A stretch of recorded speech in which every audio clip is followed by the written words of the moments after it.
ఇందిరమ్మ ఇండ్ల పథకం పేరుతో పేద ప్రజలతో కాంగ్రెస్ ప్రభుత్వం వ్యాపారం చేస్తోందని కంటోన్మెంట్ బోర్డు మాజీ ఉపాధ్యక్షులు జె రామకృష్ణ ఆరోపించారు. శుక్రవారం మహేంద్ర హిల్స్లోని తన కార్యాలయంలో నిర్వహించిన మీడియా సమావేశంలో ఆయన రాష్ట్ర ప్రభుత్వ విధానాలు, టీమ్స్ ఆసుపత్రి, బోనాల ఉత్సవాలకు సంబంధించిన పలు అంశాలపై మాట్లాడారు. రాష్ట్ర ప్రభుత్వం సరైన అవగాహన లేకుండా అద్భుతమైన మాటలు చెబుతూ ప్రజలను మభ్యపెడుతోందని రామకృష్ణ వివరించారు. సర్వే నెంబర్ 844/1 మల్కాజిగిరి పరిధిలో ఉండగా అక్కడ కంటోన్మెంట్లో 400 ఇళ్ల నిర్మాణం ఎలా చేపడతారో ప్రభుత్వం స్పష్టం చేయాలని డిమాండ్ చేశారు. ప్రాజెక్ట్స్ చేద్దామనే ఉద్దేశంలో మరి ఈ విధంగా చేయడం జరిగింది. ఈరోజు వాళ్ళు పెట్టిన ప్రతిపాదన ఏముంది? ఉదాహరణకు మనం మహేంద్ర హిల్స్ తీసుకుందాం. టెక్నికల్గా అది కంటోన్మెంట్ నియోజకవర్గమే కాదు. సర్వే నెంబర్ 844/1 అంటే అది మల్కాజిగిరి, మేడ్చల్ మల్కాజిగిరికి వచ్చే ప్రాంతం. మరి ఏ విధంగా కంటోన్మెంట్లో 480 ఇల్లులు లేకపోతే 500 ఇల్లులు కడతా అంటారు? సర్వే నెంబర్ 74 ఒకవేళ అయితే అది హైదరాబాద్ జిల్లాకు వస్తుంది, కంటోన్మెంట్ ప్రాంతంకి వస్తుంది. సర్వే నెంబర్ 74 మీద ఈరోజు స్టేట్ గవర్నమెంట్ పూర్తిగా ఓడిపోవడం జరిగింది. వాళ్ళకి కనీసం ఇంగిత జ్ఞానం లేదు. ల్యాండ్ గ్రాబింగ్ కోర్టులో ఓడిపోయినరు, హైకోర్టులో ఓడిపోయినరు, బెంచ్లో ఓడిపోయినరు. ఈరోజు కేవలం సుప్రీంకోర్టే దిక్కైంది వాళ్ళకి. మరి ఓడిపోయిన వాళ్ళు ఏ విధంగా అక్కడ హౌసింగ్ స్కీమ్ చేయగలుగుతారు? ఒకవేళ 844/1 అయితే మల్కాజ్గిరి చెందిన ప్రాంతంలో కంటోన్మెంట్ ప్రజలకు ఏ విధంగా ఇవ్వగలుగుతారు? దీని మీద మరి ఈరోజు పొంగులేటి శ్రీనివాసరెడ్డి గారు స్పష్టత ఇవ్వాల్సిన అవసరం ఉన్నది. అదేవిధంగా సర్వే నెంబర్ 74కు సంబంధించి కోర్టు వివాదాలు ఉన్నాయని, ఈ అంశంపై రాష్ట్ర ప్రభుత్వం ఇప్పటికే హైకోర్టులో కేసు ఓడిపోయిందని పేర్కొన్నారు. అలాంటి పరిస్థితుల్లో అక్కడ ఇళ్ల నిర్మాణాలు ఎలా చేపడతారో మంత్రి పొంగులేటి శ్రీనివాసరెడ్డి ప్రజలకు స్పష్టత ఇవ్వాలని కోరారు. ఇకపోతే రెండోది, నేను ఇటీవల ఇద్దరు పనికిరాని పార్టీలను చూసిన. ఒక దిక్కు కాంగ్రెస్, ఒక దిక్కు టీఆర్ఎస్. వీళ్ళంతా కలిసి పోయాడ టిమ్స్ హాస్పిటల్ కాడ ఫ్యాషన్ షోలు చేస్తున్నారు. ఆయన ఫ్యాషన్ షో చేసినాడు, ఈయన చేసినాడు ఆయన. ఒకడు కొబ్బరికాయ అంటుండు, ఒకడు గుమ్మడికాయ అంటుండు. వాస్తవానికి శాంక్షన్ ఇచ్చింది నరేంద్ర మోడీ గారి ప్రభుత్వం. టీఆర్ఎస్ గవర్నమెంట్ దానికి ప్రపోజల్ పెట్టింది. కానీ రాష్ట్రపతి నిలయం వెనుకనే ఉంది, ఆనుకునే ఉంది ఇంచుమించారు.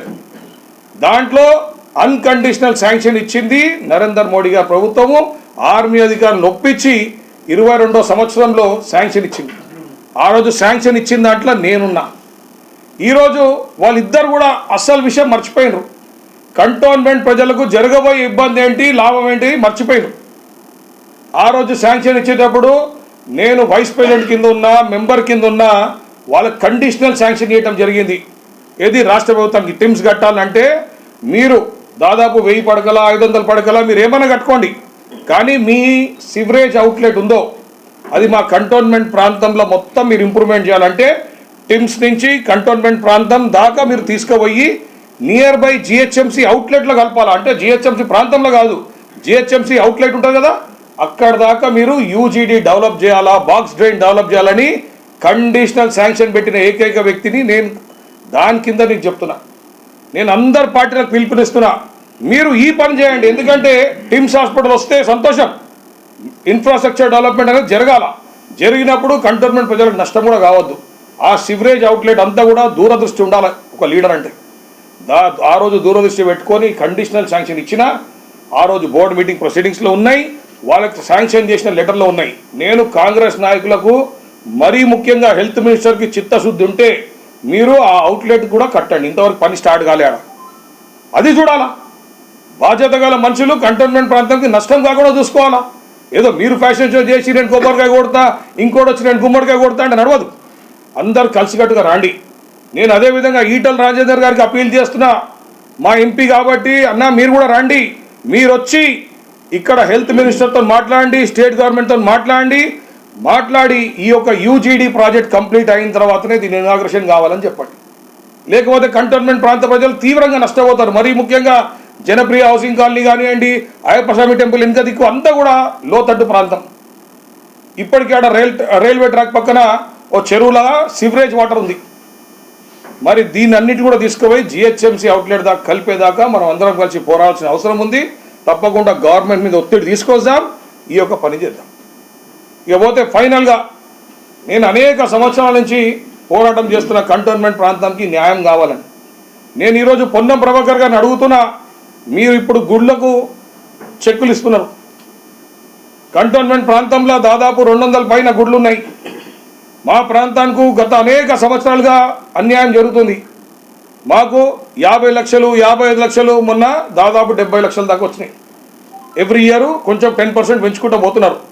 కానీ మీరు అదే సనత్ నగర్ నియోజకవర్గం చూడండి, సికింద్రాబాద్ నియోజకవర్గం చూడండి, వాళ్ళకి గుడ్లు దాదాపు 100, 125 ఉన్నాయి. కానీ వాళ్ళకి దాదాపు 2 కోట్ల రూపాయలు పేమెంట్ పోతున్నది. ప్రతి ఒక్క గుడికి అక్కడ మినిమం 1 లక్ష రూపాయలు పోతున్నాయి. మరి మా ప్రాంత ప్రజలు ఏం తప్పు చేశారు? కంటోన్మెంట్ ఒక రిజర్వ్డ్ కాన్స్టిట్యున్సీ అన్న మీరు ఈ విధంగా మా మీద చిన్న చూపు చూస్తున్నారు. మేము అనేక సందర్భాల్లో చెప్పినాం. అప్పుడు మా గురువు సాయన గారు ఉన్నప్పుడు ఆయనను కూడా నిలదీయడం జరిగింది. మరి ఈరోజు నేను పొన్నం ప్రభాకర్ గారిని అడుగుతున్నా, మీరు ఏం చేస్తున్నారు? న్యాయం చేయండి. ఒక కాన్స్టిట్యున్సీకి ఒక తీరు, ఇంకో కాన్స్టిట్యున్సీ ఇంకో తీరు కాదు. మీ అలాట్మెంట్ ఉన్నప్పుడే మీరు హైదరాబాద్ జిల్లా ఎండోమెంట్స్ అధికారులతో కూర్చోండి, లేకపోతే ఎండోమెంట్స్ కమిషనర్తో కూర్చోండి, అందరికీ యూనిఫామ్ ఇవ్వండి. మా గుళ్ళేమో 20,000, 15,000, 27,000, 22,000. ఇదేంది? అక్కడ గుళ్ళకేమో మినిమం 1 లక్ష రూపాయలు. అక్కడ 100, 120 గుళ్ళు ఉంటే వాళ్ళకి దాదాపు 2 కోట్లు ఇస్తారు. ఇక్కడ 200 పైన గుళ్ళు ఉంటే మాకు 60, 70 లక్షలు ఇస్తున్నారు. దీని మీద మరి తప్పకుండా మీకు జవాబు చెప్పాల్సిన అవసరం ఉన్నది పొన్నం ప్రభాకర్ గారు. ఈ విధంగా కంటోన్మెంట్ ప్రాంతానికి మీరు అన్యాయం చేస్తే తప్పకుండా ప్రజలు తిరగబడే రోజు వస్తుంది.